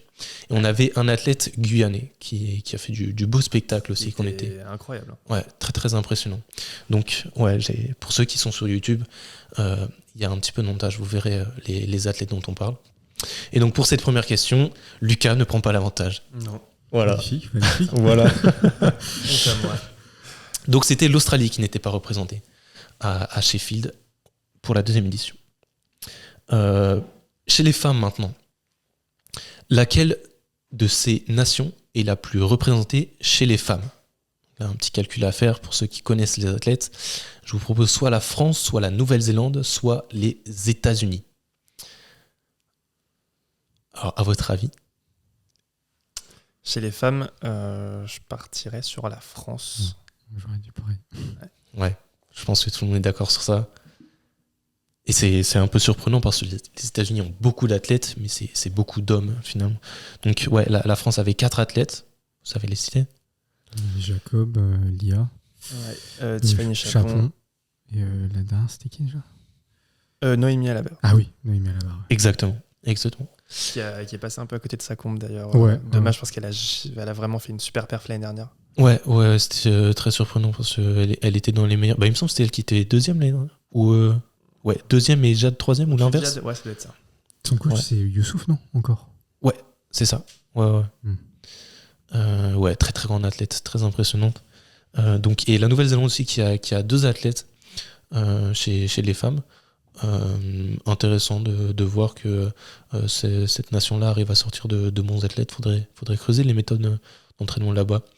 Mais bon, dans la mesure où c'est encore une discipline jeune, peut-être il y a du hasard, peut-être il n'y a pas forcément une école de l'entraînement en force en Nouvelle-Zélande à observer. Mais intéressant à noter. Donc on va considérer que vous avez tous les deux la bonne réponse sur cette question-là. On va passer à la question 3. Le fameux record qui a établi le super lourd Jesus Olivares. Il a établi un record du monde au squat à Sheffield. Est-ce que vous savez me dire le poids qui a été soulevé ce jour-là ? Je pense que je l'ai. L'exact ? Ouais. Exact. Pourtant, en plus, je l'ai regardé, Olivares. Ouais, mais ce passage-là a forcément tourné sur les réseaux aussi. je l'ai C'est regardé. impressionnant. Je pense Mais dire je sais sans me tromper que c'est 478. C'est ça, c'est exactement ça. Et j'en ai reparlé avec un collègue streeteux il n'y a pas longtemps. 478, c'est le total de pas mal d'athlètes en streetlifting. Et ça pose problème à ces gens-là. Donc, bon, rassurez-vous, je pense pas que Jesus soit capable de valider un muscle-up. Mais bon, 470 kilos, c'est complètement impressionnant. Et ouais, moi, c'est une question que je vais poser à tous les forceux qui passeront sur ce podcast. Donc, Lucas, t'es le premier qui s'y colle. Yes. Pourquoi les super lourds sont meilleurs au squat qu'au soulevé de terre ? Je pense qu'on va simplement parler de levier. Aujourd'hui, enfin levier et capacité de supporter de la charge. Aujourd'hui, de toute façon, tu vois un mouvement, tu vois un squat d'Olivares. La première partie de l'extension est dynamique comme pas possible. Ouais, ça C'est bouge vraiment- très très vite. Ça bouge très très très vite. Et c'est les 10 derniers pourcents de ton extension qui commencent à ralentir, voire avoir un gros sticking. Donc pour moi, tu prends tellement un rebond quand tes ischios ils touchent tes mollets, tu es encore à 10% de ton amplitude.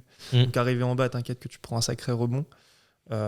C'est ce que je dirais en réponse, pas broscience, mais de ce que je vois des super lourds. J'en coach aucun, donc je peux pas avoir de data là-dessus à mon niveau. Et au terre, on a plus cet effet-là, via la flexion de hanche et l'inclinaison du buste. Est-ce que le dos est aussi capable de supporter autant de charges avec autant d'inclinaison ?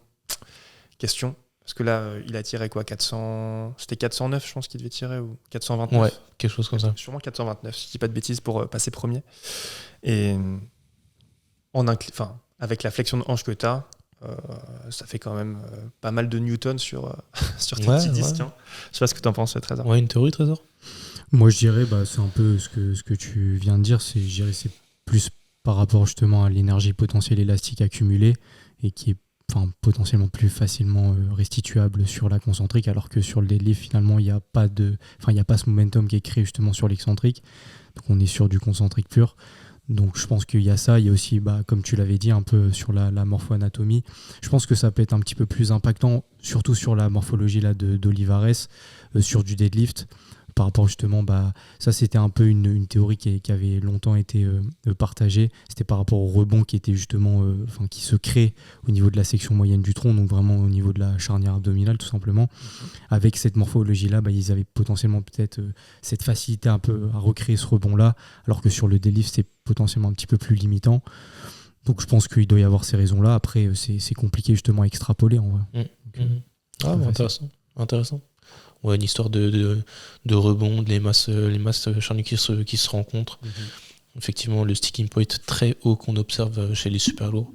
Mais c'est intéressant comme mécanique. C'est vrai que ça peut être intéressant d'en avoir à coacher. Masculin comme féminin, hein, tu vois le squat à 300 ouais, de c'est pareil. la belge. C'est pareil. Ouais. Ok pour cette question. Donc, premier point pour Lucas. Il nous reste 2 questions. Question à propos de notre français Pana. Panayotis qui nous a fait du beau spectacle sur le bench. Il a ouvert à 160, qui est très très bien passé. Les 170 de son second passage étaient un peu plus compliqués, mais il a quand même fait un troisième passage à 172,5 kg, donc au bench pour un moins de 69 kg. C'est très très impressionnant. Et c'est un grind qui a beaucoup tourné. Il y a beaucoup d'étrangers qui ont salué l'effort sur ce lift. Combien de secondes sur ce grind à 172,5 kg ? Grind qui a fait beaucoup de bruit, beaucoup parlé. Bon, moi je dirais 15 secondes.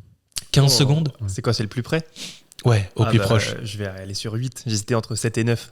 Ah ouais ? Ah ouais. 15 secondes pour ça ? 15 secondes, pour moi, tu fais une syncope. Tu je sais pas si rebraces au c'est milieu. je sais pas si il faudrait regarder. Il y avait, comment il s'appelle, celui qui s'entraîne justement à Luskov. Il avait fait, je crois, 11 secondes, un truc comme ça. Celui qui s'entraîne à Luskov ? Ouais. Stanley ? Non. Guillaume. Tyson ? Ouais. Tyson, ouais. Tyson qui est passé à Lille d'ailleurs il y a quelques jours. Fitness Park. Ok. Ouais, on va donner le point. On va donner le point à Lucas, puisque chrono en main, ça donnait environ 7 secondes. Ce qui est déjà interminable. C'est au ressenti, il doit être à 15 secondes. 15 secondes ressenti. De toute façon, je sais pas comment vous vous placez par rapport à ça, mais moi, je grind très peu en altero. Je préfère quand ça bouge vite. Mais quand je grind un tout petit peu, j'ai l'impression que je m'arrête 5 secondes et à la vidéo, il y a 2 secondes même pas qui sont écoulées. Est-ce que vous aussi, vous avez du mal à être en phase par rapport au temps qui s'écoule réellement versus le temps que vous ressentez sur cette phase concentrique ? Alors moi, généralement, j'évite le grind. Je vais me cacher. Tu grindes pas ? Et si tu grindes, c'est mauvais signe, tu peux pas ? Ouais, non, j'ai Ok. vraiment une très faible capacité à grind. Mais ça s'entraîne, je pense. Ça s'entraîne. pense qu'il y a des mouvements qui s'y prêtent plus déjà. Et surtout, tu as des profils. Tu as des profils de vélocité. Des profils comme le tien, Max, comme le mien et peut-être comme le toi, Trésor, qui sont plutôt dynamiques et assez explosifs.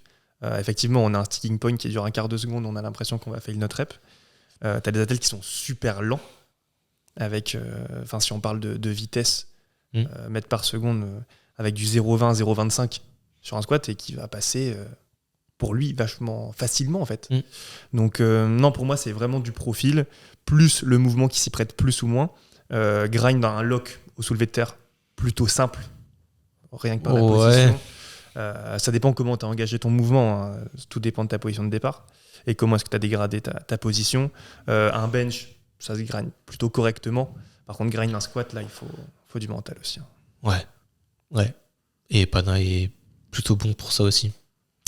Connu pour ça. Mais pour rebondir aussi, parce que je reviens sur un point qu'on avait évoqué précédemment, mais justement, c'était aussi, je trouve, qui compliquait un petit peu aussi l'analyse un petit peu parfois vidéo, parce que parfois, en fait, il y a des athlètes qui ont une vitesse gestuelle concentrique qui est relativement lente, mais finalement, en fait, ils ont une grosse réserve en termes de répétition, et donc parfois, ça peut induire en erreur, donc il faut aussi faire attention parfois sur cette vitesse gestuelle, quoi. C'est pas la seule donnée objective à analyser. Ouais, sur les réseaux, on le voit beaucoup. Il y a des athlètes, première vidéo, on les voit grind. Sur le début de la vidéo, on les voit grind.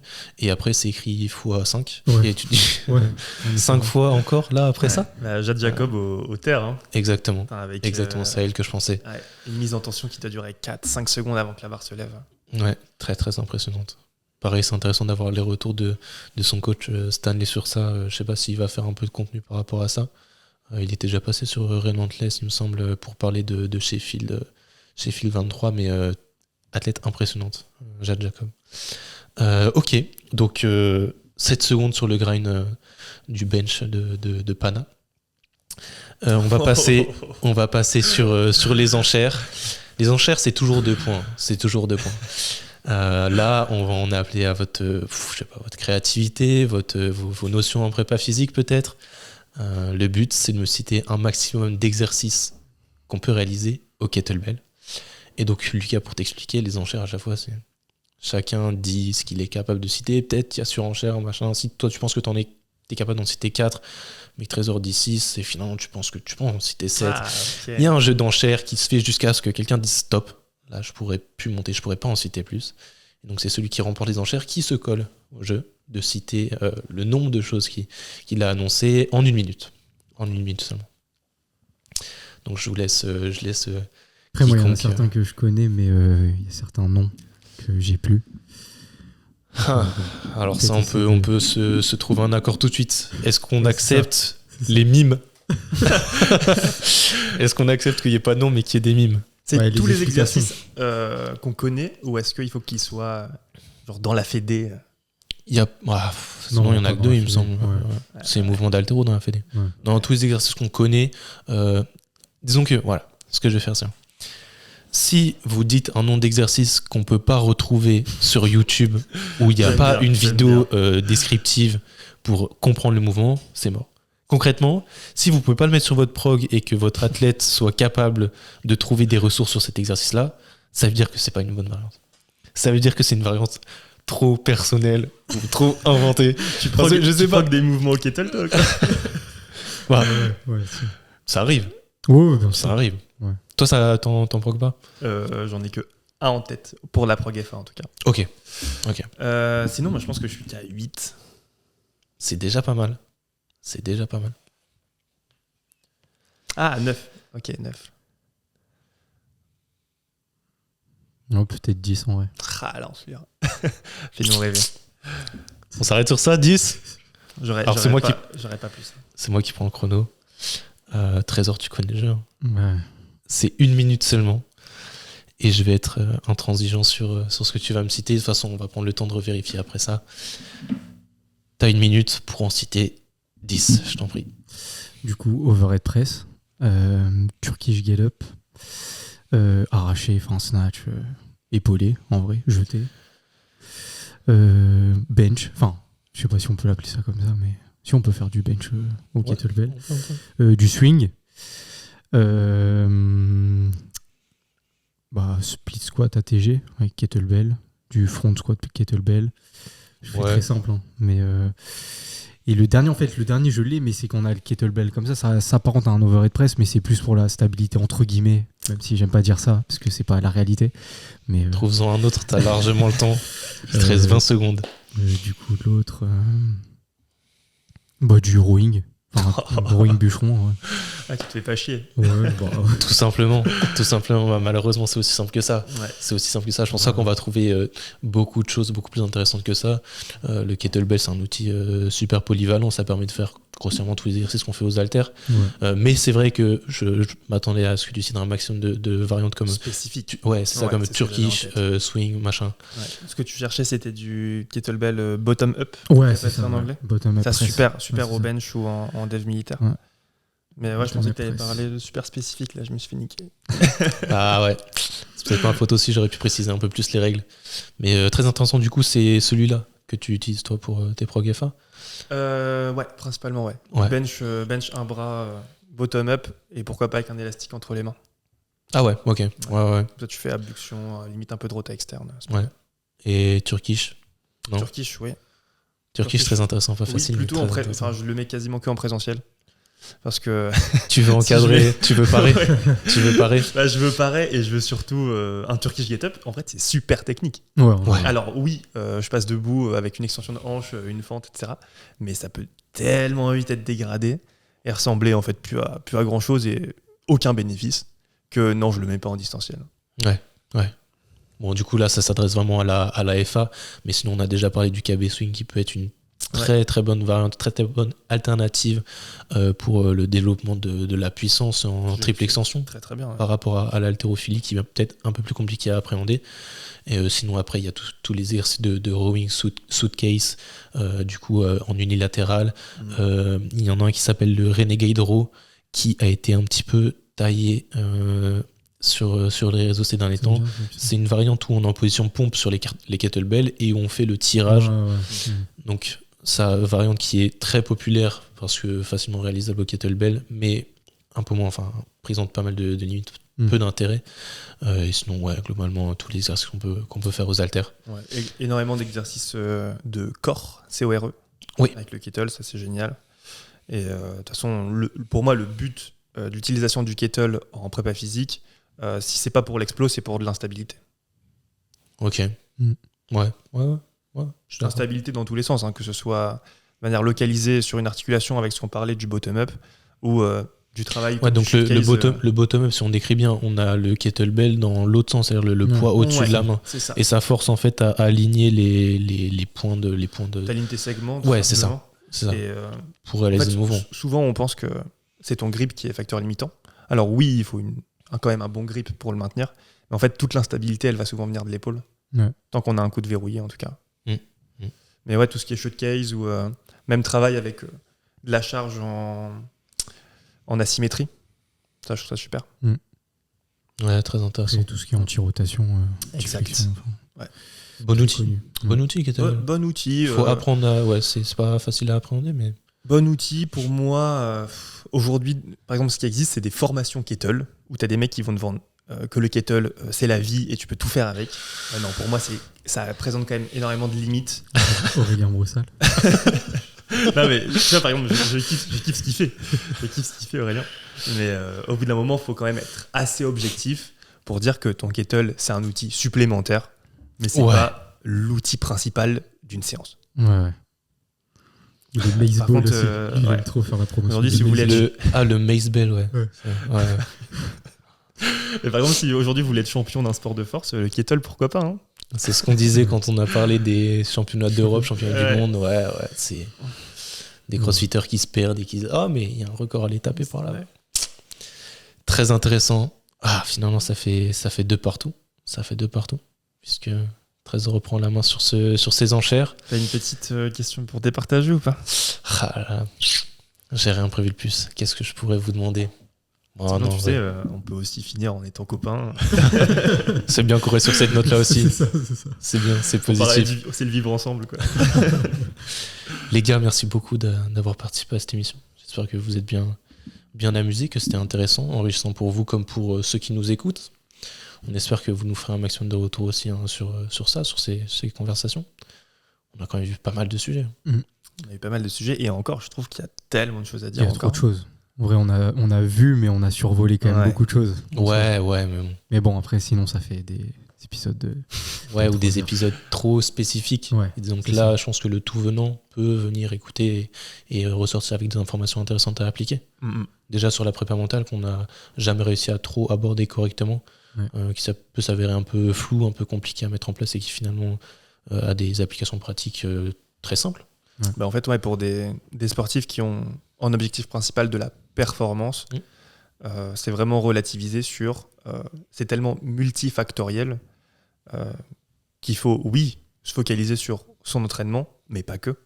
Et je pense que c'est là-dessus qu'on ressortira en petit résumé et phrase de fin. C'est oui, votre entraînement est important, mais tout l'environnement, que ce soit ton hygiène de vie ou ton entourage et l'aspect mental, en fait, ça joue tellement, et c'est tellement sous-coté. Ouais, mais c'est... Aujourd'hui, tout le monde veut la prog parfaite, mais en fait, la prog parfaite, c'est pas forcément ta solution pour progresser. C'est aussi le cadre parfait qu'il faut réussir à mettre en place, et c'est là l'exigence de la force athlétique, c'est que pour progresser en force athlétique et s'assurer un maximum de résultats, il faut avoir un train de vie presque de sportif de haut niveau, à savoir maximiser tous les curseurs en fait, sommeil, récupération, hydratation, alimentation, management du stress, les pas.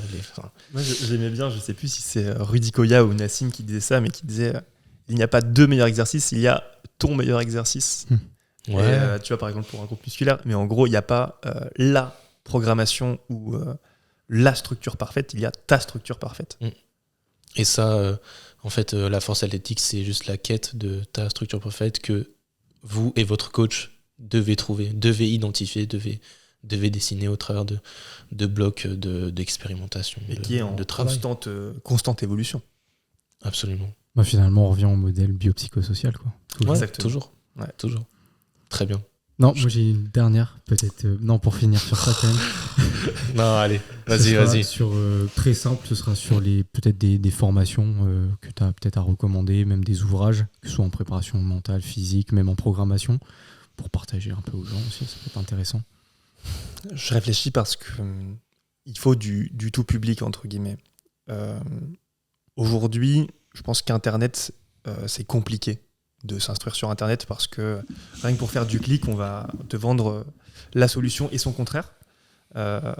Mange du jaune d'œuf, mais en fait, mange pas de jaune d'œuf. Ok. Je vais pas partir là-dessus, sinon on est mal barré. Non, c'est la fin de l'émission. Mais ça peut être un sujet. Qu'est-ce que j'ai de simple ? Pour moi, il faut aller vers des gens de confiance. Ok. Mais on a fait un épisode sur ça. Qui sont les gens de confiance ? Comment les identifier ? C'est pour ça. C'est pas forcément le nombre d'abonnés. Ouais. C'est pour ça. Le conseil est compliqué. C'est le piège.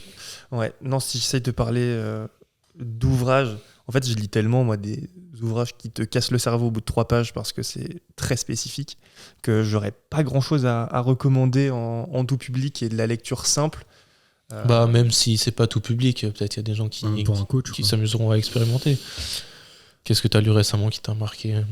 Moi, en ce moment, j'ai acheté là, le Rebuilding Milo. Ah ouais. Ok. D'ailleurs, je l'ai acheté en anglais, voilà, pour te la péter. Pour me la péter. et du coup, je comprends rien et tous mes athlètes se blessent. Non, mais, c'est pas le but. Moi, c'est une approche. Moi, j'adore les approches vraiment mécaniques. Là, si on parle par exemple de Rehab. Et en fait, ce que j'aime bien, là, ça peut parler à tout le monde. Rebuilding Milo, qui est en français, qui est fait par le gars de Squat University, si ça vous parle. C'est t'as une douleur à tel endroit. Voilà les exercices qui peuvent te permettre de l'identifier, que tu peux faire principalement seul ou juste avec quelqu'un qui te met une contre-résistance. Et ça te permettra déjà de cibler quelle chaîne est douloureuse, qu'est-ce que tu peux tester comme réhab, et voir si c'est la bonne piste ou pas. De toute façon, c'est que des pistes. Hein. On teste et on reteste. Ouais, je suis d'accord que c'est compliqué de recommander une référence, dans la mesure où, déjà, si elle était traduite, il y a des chances qu'elle soit un peu passée. Le conseil que moi j'aime bien donner, c'est apprenez à lire en anglais ou apprenez à utiliser des outils qui traduisent l'anglais pour être le plus à la page possible. Mais les éditions Fortrainer en général, même si elles sont pas forcément à jour, elles sont assez complètes. Et du coup, ça permet de voir énormément de notions et peut-être après de réussir à creuser les notions qui nous intéressent le plus. Donc, Rebuilding Milo, qui est aux éditions Fortrainer, est une bonne référence. Et en programmation, peut-être, je sais pas si tu as un dernier ouvrage que tu as lu, peut-être intéressant. Là, dans les... Ou formation. Ouais, là, par exemple, je vais faire de la pub à un copain. Dernière formation autour de l'entraînement et de la prépa physique en force athlétique. Il y a RCT. Je sais pas si ça vous parle. Ouais, je l'ai faite. On les salue. J'étais là, avec toi. Et En fait, c'est là où je t'avais vu. Voilà, ouais. Tu vois, comme quoi, au bout d'1h30 de podcast. Enfin, ils se comprennent, ils se retrouvent. Et ben, j'ai trouvé ça super. Intéressant. Assez profond pour être utile à des coachs et assez vulgarisé pour être utile à des athlètes. Donc, je vais leur faire de la pub. En plus, c'est assez abordable parce qu'ils ne visent pas que des professionnels. Donc, Clément et Richemont Biden, big up. Que vous connaissez forcément. Rico. Ouais. Et qu'on peut recevoir aussi sur le podcast pour parler de leur formation, des enjeux de transmission de connaissances, de vulgarisation. C'est pas toujours facile. On s'est embrouillé des fois avec Trésor pour ça. La vulgarisation, c'est pas facile. Ah non, Il faut savoir à quel public on s'adresse, et en l'occurrence, qui s'adresse et à des coachs et à des athlètes, c'est intéressant parce que ça veut dire que la connaissance est abordable. Donc, très bon point. Très bonne formation. Très bonne formation. Et de toute façon, c'est comme ça qu'on va avancer. Je pense qu'il y a des gens qui ont des choses à partager niveau technique et niveau vraiment, je ne veux pas répéter le mot programmation, mais data. Et d'autres qui vont pouvoir partager un peu plus sur donc entre le savoir et le savoir-être. Hein, on rebondira dessus. Tu vois, moi, j'estime aujourd'hui pas être le meilleur programmateur du monde. Par contre, je pense que pour accompagner quelqu'un et le mettre dans une bulle positive, être bien. Très important. Et c'est ça qui fera la différence et qui permettra de revaloriser toujours plus le métier de coach et même le fait de coacher, le coaching en général. Si on veut utiliser le mot coaching, en tout cas, ouais. Ouais, on est d'accord. Sinon, Et ouais, intéressant d'ailleurs. Intéressant que tu mettes la nuance sur ça, la différence entre coaching distanciel et juste programmation. Ah ouais, carrément. Très important, très important. Ah, les gars, je vous remercie encore. Un ouvrage peut-être, toi? Non? Moi, en ouvrage? Ouais. Qu'est-ce que je lis en ce moment? Non, en ce moment, je lis pas. Je suis des formations. Alexis Beck, qu'on a déjà cité. Je l'aime trop. Bon, il est intéressant. Il a sorti une dernière formation Power Pro là qui est intéressante. Ah, tu l'as prise? Enfin, qui a l'air intéressante. Non, je l'ai pas prise. Ouais. Je me tâte, mais c'est un type très intéressant. Il a une approche. Il se tourne beaucoup sur la gestion de la douleur et même sur la prépa physique en général, mais appliquée à l'hypertrophie et le développement de la force. Donc, si vous en avez jamais entendu parler, vous qui nous écoutez, n'hésitez pas à aller checker son travail. Il produit beaucoup de contenu sur Instagram, sa newsletter, etc. Et même il s'amuse un peu sur YouTube, donc foncez, c'est une source d'information très intéressante. Comme d'habitude, tout n'est toujours pas bon à prendre à 100%. Il n'y a personne qui est fiable à 100%. On a tous nos limites, il nous arrive de dire des conneries. Mais lui, en général, il partage des informations intéressantes. Donc on peut le recommander, je pense, sans prendre trop de risques. Mais sinon, non, sur les lectures, j'aime bien couper aussi de tout ça, de temps en temps.